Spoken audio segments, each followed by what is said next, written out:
بسم اللہ الرحمن الرحیم۔ یہ جی چند روز قبل کچھ طالب علم میرے پاس آئے اور انہوں نے یہ سوال کیا کہ جناب یہ جو بدنام زمانہ لوگوں کی کہانیاں سوشل میڈیا پر سنائی جاتی ہیں اور انہیں دیکھ کر لگتا ہے جیسے زندگی تو ان مرد لوگوں کی تھی جن سے لوگ تھر تھر کانپتے تھے، ہماری کیا زندگی ہے؟ ہم جیسے کوئی کیڑے مکوڑے ہوں۔ اور تو انہوں نے کہا کہ جی ان کے بارے میں یہ کہا جاتا ہے جیل میں شہزادوں کی طرح رہتے تھے اور بے تاج بادشاہ تھے فلاں علاقے کے، اور پولیس ان سے خوفزدہ تھی۔ ان کی آمد کا سن کے تو ناکے سے پولیس والے بھاگ جایا کرتے تھے۔ تو یہ کس کی خدمت کر رہے ہیں اور یہ ینگسٹرز کو کیا جواب میسج دے رہے ہیں؟ اور ہم تو ان کو سن کے اور تو کچھ نہیں ہوتا، بس انفیریورٹی سا کم فیل کرنا شروع کرتے ہیں ہم۔ تو اس کا جواب یہ تھا کہ ویسے تو یہ قانون قدرت ہر جگہ دیکھا جا سکتا ہے، لیکن یوں لگتا ہے کہ لاہور کے حوالے سے بڑی یہ خاص ایک بات ہے کہ اللہ تعالیٰ نے لاہور کو ایک خاص وصف عطا کر رکھا ہے کہ لاہور کسی کو ٹاپ 10 بننے ہی نہیں دیتا، کبھی نہیں بننے دیا۔ یہ جھوٹ ہے سب۔ یہاں کبھی کوئی ڈان نہیں تھا، نہ ہے، کیونکہ کوئی بدماش اس علاقے سے ابھرا تو دوسری نکڑ پر اس کا علاج کرنے والا کھڑا تھا، یا اس نے پھر توبہ کر لی، یا وہ ملک سے بھاگ گیا، یا پھر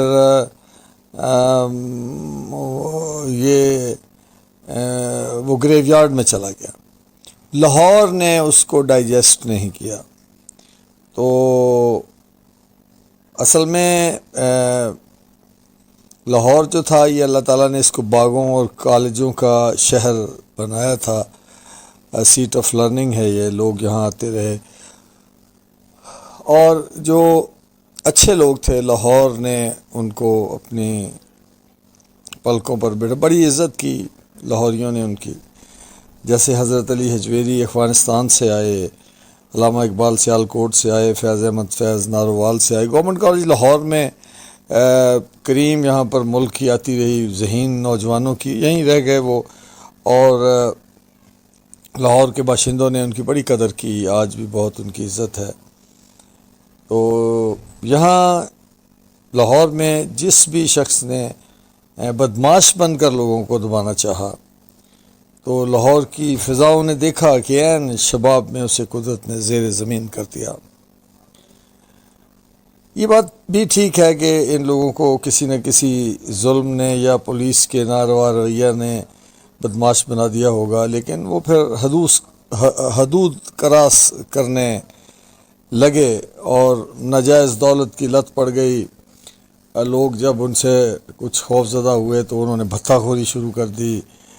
اور اس عمل نے ان کو ظالم سے ظالم تر بنا دیا۔ اور یہ ہوتا یوں ہے کہ ایک دو کامیاب وارداتوں میں جب ان کو ناکامی نہیں ہوتی تو وہ اس غلط فہمی یا خوش فہمی میں مبتلا ہو جاتے ہیں کہ یہ سلسلہ ایسے ہی چلتا رہے گا، لیکن ایسا ہوتا نہیں دراصل۔ تو ایک تو یہ لوگ بے علم ہوتے ہیں، زیادہ علم نہیں ہوتا ان لوگوں کا، جتنے بھی یہ سو کال ٹاپ 10 ان کو کہتے ہیں آپ، کوئی دین کا علم نہیں ہوتا، وہ بھول جاتے ہیں کہ اللہ نیکی کرنے والوں کے ساتھ ہے، لہذا جب خدا ہی ساتھ نہیں ہے تو پھر طاقت کیسی؟ یہ جھوٹ ہے کہ یہ بڑے طاقتور لوگ ہوتے ہیں، اور یہ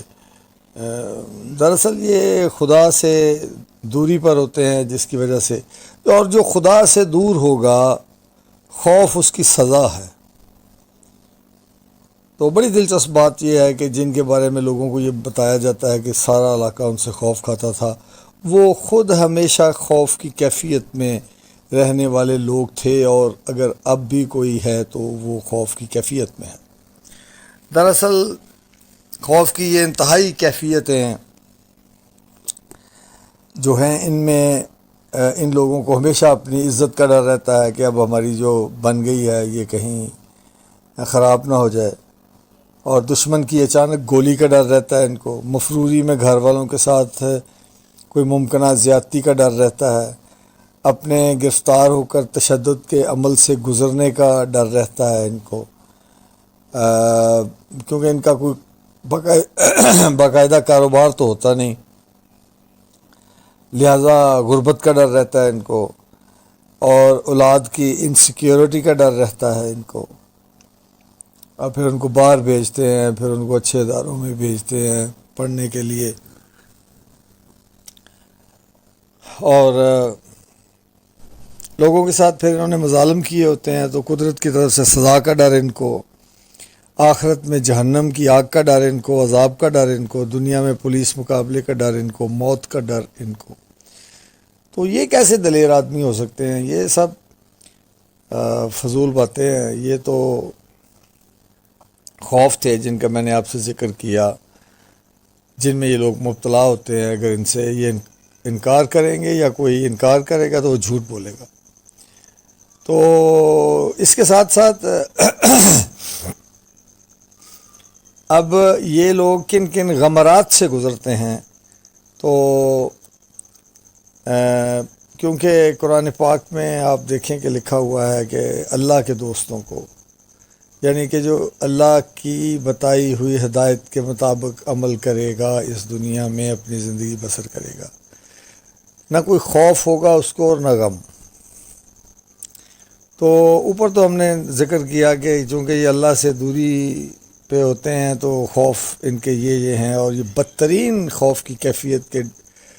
لوگ ہوتے ہیں جو کہ ڈرتے رہتے ہیں، ہر وقت خوف کی کیفیت میں رہتے ہیں۔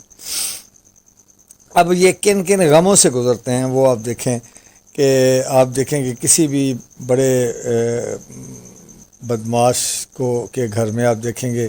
کہ کوئی نہ کوئی اس کا افراد خانہ میں سے کسی کا بھائی قتل ہو چکا ہے، کسی کا بلکہ میں نام لیے بغیر لاہور کے ایک بڑے ڈیرے دار مبینہ ٹاپ 10، یہ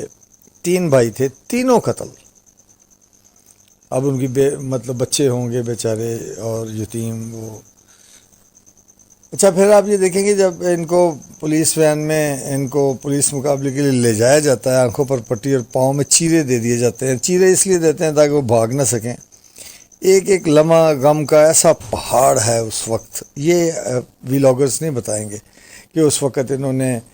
ان کی کیا کیفیت تھی، اور بتا بھی کیسے سکیں گے کیونکہ جن پر گزر رہی تھی وہی جانتے ہوں گے۔ تو دنیا اندھیر ہو چکی، دنیا ختم، اور یعنی ابھی زندہ ہیں اور دنیا ختم، اور آخرت کے لیے کچھ بھی نہیں۔ آپ اندازہ نہیں کر سکتے کہ جتنی تکلیف اور اذیت کے وہ لمحات ہیں جن میں سے یہ لوگ گزرتے ہیں۔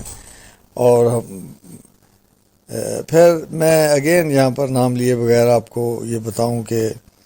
یہاں کے ایک مشہور انکاؤنٹر کرنے والے پولیس افسر نے جب ایک مجرم کے کان میں اسے گولی مارنے سے کچھ دیر پہلے، اور وہ ٹاپ 10 اس کو بتایا گیا، اور اس کو ایک جگہ لے جا کر اس کے کان میں کچھ دیر پہلے اس انسپیکٹر نے کچھ کہا، تو اس مشہور زمانہ ٹاپ 10 نے اپنی شلوار میں ہی پیشاب کرنا شروع کر دیا۔ اب کہاں ہے اس کی دہشت اور اس کی دلیری اور اس کے اعصاب کی مضبوطی جس پر بڑے بڑے اب اس کی وارداتیں بیان کر کر کے لوگوں کو سنائی جاتی ہیں۔ تو یہ اس ٹاپ 10 کی بات ہے جس نے لاہور ہی کے ایک 10 سے زیادہ قتل کرنے والے قاتل کو قتل کیا تھا۔ اور پھر اس کا یہ جو قتل کرنے والا تھا، یہ 10 سے زیادہ جس نے قتل کیے تھے وہ بھی لاہور کے باہر سے آیا تھا. کچھ دیر یہاں پر اس کا وہ رہا لیکن لاہور جیسا کہ میں نے آپ سے کہا ان لوگوں کو کبھی ڈائجسٹ نہیں کرتا. تو اب ایک تو یہ بات ہے کہ یہ سارے لوگ جیسا کہ پہلے میں نے عرض کیا بے علم لوگ ہوتے ہیں. ان کو یہ علم نہیں ہے کہ ہمارے دین نے یہ بتایا کہ آپ کسی بھی شخص کو جب قتل کرتے ہیں اور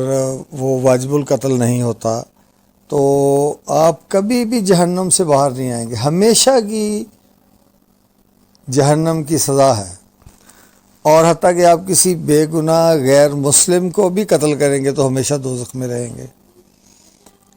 تو کیا ان لوگوں کی کہانیاں سن کر کوئی ذہین آدمی ان کو آئیڈیلائز کر سکتا ہے؟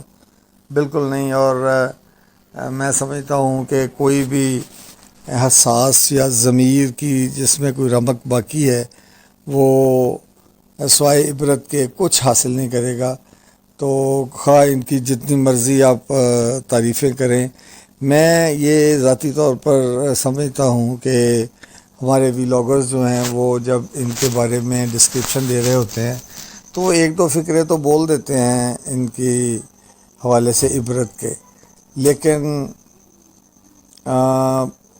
جو زیادہ وقت ہے وہ ان کی بے تاج بادشاہ اور جناب وہاں اس کی دلیری کے قصے بیان کیے جاتے ہیں. تو یہ انصاف نہیں ہے. دراصل میں یہ سمجھتا ہوں جیسے فلموں میں بھی ایسا ہی ہوتا تھا پہلے، جن کو بین کر دیا گیا اب کہ بدماشوں پر فلمیں نہ بنائیں. تو اس میں بھی پوری فلم میں ہیرو کو یوں پیش کیا جاتا تھا کہ فلم دیکھنے والے ہیرو کے ساتھ کھڑے ہو جاتے تھے، یعنی اس بدماش کے ساتھ ان کو ہمدردی ہو جاتی تھی. اور اینڈ پہ جا کے وہ اس کو پولیس مقابلے میں مروا دیتے تھے. تو یہ ہمارے ویلاگر بھی یہی کر رہے ہیں اور بڑے آخر میں یا کچھ جملے بولتے ہیں اور باقی سب ان کی اعصاب کی مضبوطی اور جناب ان کی دہشت اور ان کی مردانگی کے قصیدے. یہ کوئی اچھی بات نہیں ہے. ٹھیک ہے، اس سے آپ کی ویورشپ بڑھ جائے گی، آپ کو کچھ پیسے بھی مل سکیں گے، لیکن اگر آپ اس کو تھوڑا سوچیں تو یہ جن لوگوں نے مجھ سے یہ بات کی ینگسٹرز نے، ظاہر ہے کہ آپ کی ویلاگ سے اس طرح کا تاثر ملتا ہے. تو یہ اس پر تھوڑا غور کریں اور اس کو امینڈ کریں، بلکہ زیادہ اس کو عبرتناک بنائیں اپنے ویلاگ کو اور ان لوگوں کے حوالے سے، اور ان کو بالکل بھی اس طرح سے پیش نہ کریں. کیونکہ جب اگر آپ ایسا کریں گے تو ظاہر ہے کہ رات کو دن بنانے کی کوشش، آپ جتنے مرضی بلب لگا دیں رات تو رات ہی ہوتی ہے. اور پھر یہ ان کی بھتہ خوری جو ہے یہ کا مطلب ہے آپ ناجائز پیسے لوگوں سے لیتے ہیں. تو ہمارے دین نے تو ہمیں یہ بتایا ہے کہ شہید کو بھی قرضہ معاف نہیں ہے. انہوں نے تو لوگوں سے چھینا، اغوا برائے تاوان کی رقمیں انہوں نے لیں، ناجائز قبضے کیے، اور جی ان کی بڑی دہشت تھی. وہ کیا دہشت تھی بھائی؟ یہ ایسا ہی ہے جیسے آپ کسی بدماش اور طائف جو ہوتے ہیں یہ ان کا انجام اچھا نہیں ہوتا. آپ دیکھیں کہ کوئی ہاؤس وائف اور گھریلو عورت جو ہے کسی فلمی اداکارہ کو دیکھے اور کہے کہ جی دیکھیں جی کتنی اس کی شہرت ہے اور کتنی اس کے لوگ ہیں تعریف کرنے والے. تو میرا خیال ہے کہ وہ خاتون خانہ بھی جو ہے اس کی صحیح اسلامی تعلیم اس کو نہیں ہوئی جو اس نے اس کو آئیڈلائز کرنے کی کوشش کی ہے. تو ان دا سیم وے آپ کسی اس طرح کے شخص کی کہانی سنیں تو آپ میں اگر ذرا بھی خدا کا خوف ہے، آخرت کا کانسیپٹ آپ کا کلیئر ہے، تو آپ بلکہ میں یہ کہوں گا کہ اگر آپ اخلاق ہیں، اگر آپ تعلیم یافتہ ہیں، اگر آپ نمازی ہیں، اگر آپ والدین کے فرما بردار ہیں، اگر آپ کسی سے دشمنی نہیں رکھتے، اگر آپ جھوٹی یا ناپرستی میں مبتلا نہیں ہیں، اگر آپ کا کوئی ڈیرا نہیں ہے، اگر آپ کا کوئی گن مین نہیں ہے، تو اللہ کا شکر ادا کریں۔ اور ان ویلاگرز کے بنائے ہوئے ہیروز کی کوئی حیثیت آپ کے سامنے نہیں ہونی چاہیے، اور میں ان ویلاگر سے ریکویسٹ کروں گا کہ پلیز آپ اس بات کو ریکنسیڈر کریں کہ آپ کے ویلاگس میں ظاہر ہے کہ کہیں نہ کہیں کوئی ایسی بات ہے جو لوگوں نے اس طرح کی بات کی ہے، اور آپ اس طرح ان ویلاگس کو بنائیں کہ لوگ ان گینگسٹرز کی غلاظتوں سے دور رہنے پر اللہ تعالیٰ کا شکر ادا کریں، نہ کہ کوئی انفیریورٹی فیل کریں۔ تو اب یہ سارے گینگسٹرز جو ہیں اللہ تعالیٰ کی عدالت میں ہیں، اور جو جا چکے ہیں جن پر آپ ویلاگ بناتے ہیں، بلا شبہ اللہ تعالیٰ تو غفور الرحیم ہے، لیکن ان کی زندگیاں قطعاً اس قابل نہیں ہیں کہ آپ ینگسٹرز لوگ جو ہیں وہ ان سے متاثر ہوں۔ یہ بات یاد رہے کہ یہ دنیا جو ہے یہ ایک کمرہ امتحان ہے، ہم سب لوگ اپنا پیپر حل کر رہے ہیں، اپنی کتاب لکھ رہے ہیں، اور کچھ لوگ کمرے میں آخرت کا پرچہ حل کرنے کی بجائے ادھم مچاتے رہتے ہیں، اور اپنے پرچے پر کالی سیاہی کی پوری دوات انڈیل کر اگر چلے گئے ہیں تو دنیا بھی برباد اور آخرت کے حوالے سے بھی تہی دست۔ تو ان کو قطعاً بھی آپ ان کی زندگیوں کو دیکھ کر آپ متاثر نہیں ہوں۔ اگر آپ کا کانسیپٹ کلیئر ہے، آپ اگر اس دنیا کو آخرت کی آخری دنیا سے دوسرے جہان سے ملا کر دیکھتے ہیں، تو تب آپ کا کانسیپٹ صحیح ڈیولپ ہوتا ہے۔ تو اللہ تعالیٰ آپ سب کو محفوظ رکھے اس طرح کی